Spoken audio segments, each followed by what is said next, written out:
Hey everyone, it's Ben Hardy here, and in today's going to be reviewing the GLS 63 AMG. Before we get into this video though, a huge shout out and thank you to the Mercedes-Benz of Farmington, Utah for giving me some time with this GLS. I'm going to include a link to their inventory in the description down below so you can check out what they have currently. If you have any questions or need any help, just ask for John. And then on a side note, if you want to save time and money, the next time you purchase a car, link to my car buying guide in the description down below. Let's get into it.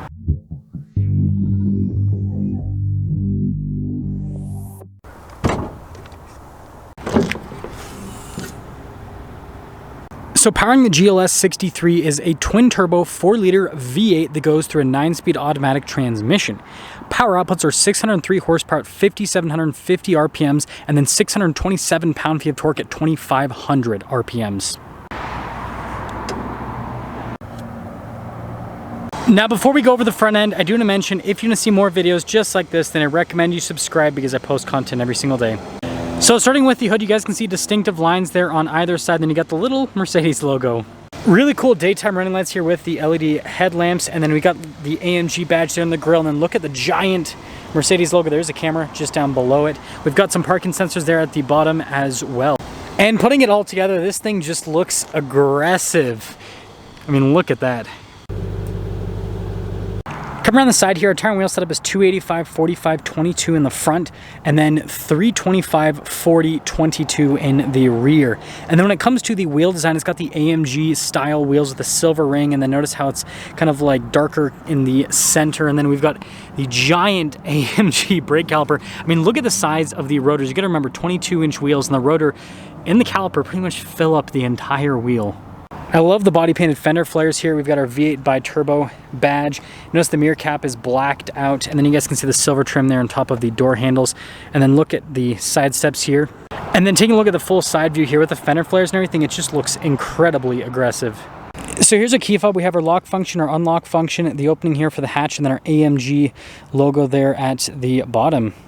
Now popping into the rear, there's a decent amount of storage space behind the third row, but notice we got our controls here to fold the seats down for the second row, and then also for the third row. And by the way, they also power fold up for all of them. And then this is just for the rear suspension to raise and lower that, which just, adds to the practicality. And by the way, when you're all done, just press that button right there and that will lower the hatch right back down.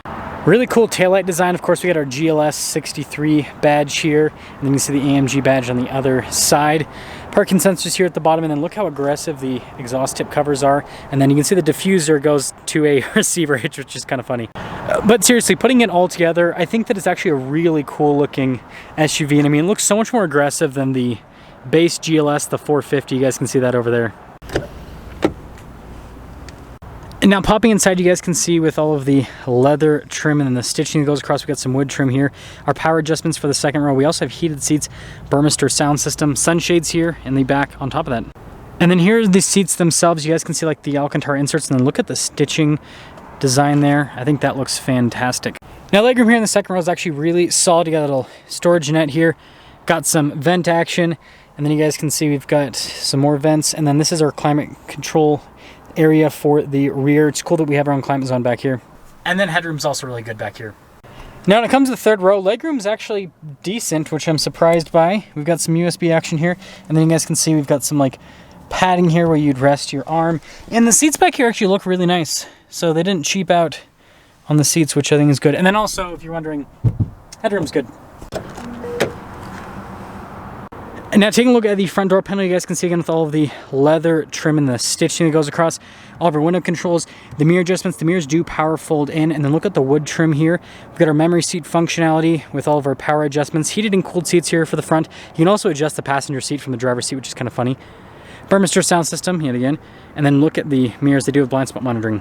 And then here's the front seat. Notice AMG right there. Look at the bolstering, and by the way, these seats are very comfortable. And then you guys can see the pedals down below, and then we've got all of our light controls over here with our parking brake, and then look at like the wood trim, then the leather trim here on the dash, and then the heated steering wheel function, and then the power adjustment for the steering wheel as well.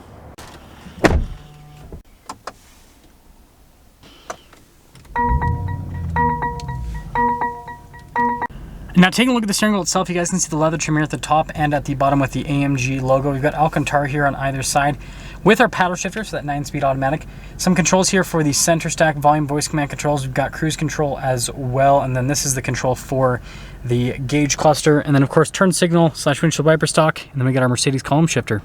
Now here is the center gauge cluster. So first off, you can scroll through menus within each individual like gauge section. That's just kind of like a modern Mercedes thing, which I think is really cool, frankly. But the coolest part is this. So this kind of doubles as like a secondary infotainment system. And on top of that, you can change the design of the gauge cluster. So like I can change it to Super Sport, for example, which completely makes it look way different, which I don't know, I find that exciting. Now in reverse, we do have a backup camera with trajectory lines that turn with the steering wheel. You got the bird's eye view as well, because this is a 360 camera system. I mean, resolution on it's fantastic, and frankly, it's easy to use. Now, as for the rest of the infotainment system, first off, response time with the screen itself is really good. And again, you can control this via the touchscreen function, the steering wheel, and then there's also a keypad down below that I'll show a little bit later. But being an AMG, we obviously have the track pace, and we got the performance pages as well. So it's cool that you can see all this stuff on the car. I don't know if anyone that's getting a GLS is really going to care to look at this, but like, look at that. Real-time horsepower and torque. I think it's fun. And I'm gonna mention really nice leather trim all over the dash, as you can see, and then look at like the wood trim, and then of course the vents here in the center. More climate controls right here, and then we've got this like little piece of wood trim right there that covers up the wireless phone charging pad, cup holders. And by the way, they're heated and cooled if you want with the cup holders, which is fancy. Now here's that little kind of keypad to control the infotainment system, and then you've got your volume control and then some shortcut buttons here for the infotainment system with our drive mode select. We'll get into that in just a moment. Now behind that, we've got our manual function here to put it into manual mode. Stability control, this is to raise and lower the suspension. That is to make the suspension firmer or softer, and then that's for the exhaust to make it louder or quieter. Now with the drive modes, they will pop up in the infotainment system when you go through them. You guys can see we've got some off-road modes right there at the top, and then we also have some on-road modes as well. And so this is supposed to be able to basically do everything. And then we've got the center console here, so you guys can see that. And then look at the leather trim here, and then we've got like leather on these grab handles with some ambient lighting as well. And while we're looking at storage, here's the glove box with it. And again, the leather trim like goes all the way like down here and across, so it's really nice. And then up top here, we've got our control for the full panoramic sunroof, as you can see, and then look at the really nice headliner. So material use in this is fantastic. Now a 23 GLS equipped just like this would sticker for about $145,000. Let's see how this drives.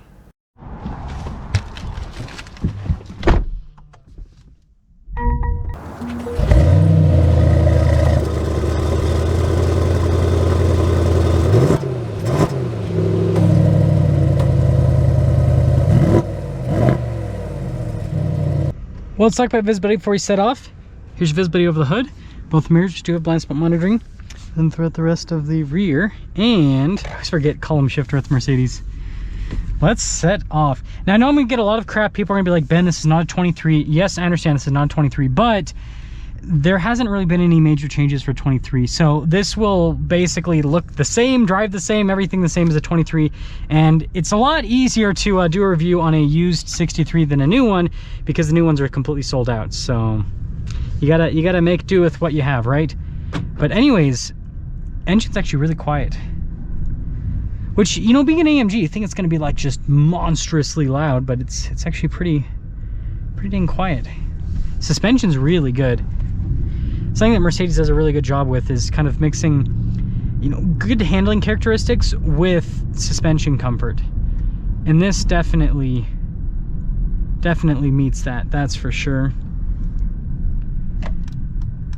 Now, what we're gonna do is wait for these people and pop it over into the, actually other way. Sport Plus, there we go. Too many different drive modes to choose from. Craziness. Ooh, definitely firm with the brakes and everything. Ooh, the response in the Sport Plus is pretty dang aggressive. I love the steering wheel too, the Alcantara and everything. I think it feels great. I will say though, the suspension's still very comfortable in the Sport Plus setting. Definitely hear more with the exhaust. Yeah, the suspension's firmer, but like still feels like luxury car soft. Ooh, that is so nice. I love the sound of this. Going down the dip here. Okay, get our acceleration with this now. Oh, listen, did you hear that with the exhaust? Oh man, that sounds just beautiful. You've got like the burbles. Listen to that.